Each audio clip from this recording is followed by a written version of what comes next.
好听吧，我那下从哪来，什么背面的年纪没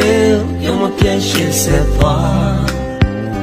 လူဘဝဆိုတာရှိတန်တော့မကြမကြအခက်ခဲများနဲ့တွေ့မယ်ယုံကြည်လိုက်မင်းနှလုံးသားတတိရှိနိုင်ပါ变送美女人呀，